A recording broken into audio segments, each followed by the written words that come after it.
日本同事，你係咁叫我跟住你行，究竟帶我去邊啊？呢度咧就係大名鼎鼎嘅，你望到啊？嗰個咧就係大阪最中心、最耐歷史嘅地方，係大阪城啦。哦，係喎，喂，但係好似仲有好遠距離喎。呢度真係好大啊！我諗應該大過維園嘅度我有機會。哦，咁點解你要帶我嚟大阪城啊？唔去過大阪城，咁點算嚟過大阪咧？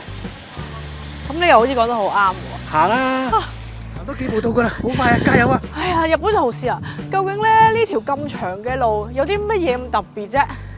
其實咧喺3月嘅時候咧，每年啊呢度咧係 full of 櫻花嘅。嚇，真係㗎？但係而家睇唔到喎。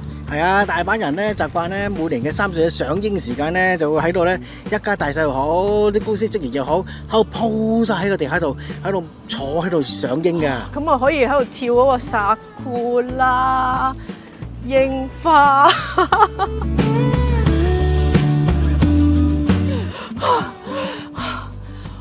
我終於都見到啦，係大阪城啊！喂，其實我都要行入去嘅喎。咩啊？其實我仲可以行入去嘅喎，行唔行啊？我喺側邊護城河感受下個歷史氣息 OK 啦。真係埋入去？多謝晒。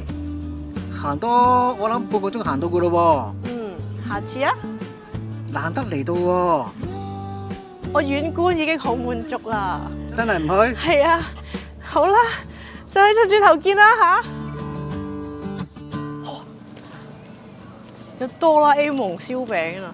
你又想食啊？嘿，係咪可以啊？買過咯。好嘢！呢個多真啦，耶！咩嚟㗎？呢個係令和5年嘅10蚊燒餅10yen係嘛，10 yen 10 yen 銀。咁咧，佢嗰個係，咦？佢連咧入邊都有佢嗰個圖案㗎，即係食10蚊銀。我入邊我揀咗呢個係朱古力同埋 custard 吉士味，都幾好食喎，好似雞蛋仔咁樣，好綿啦，同埋好香。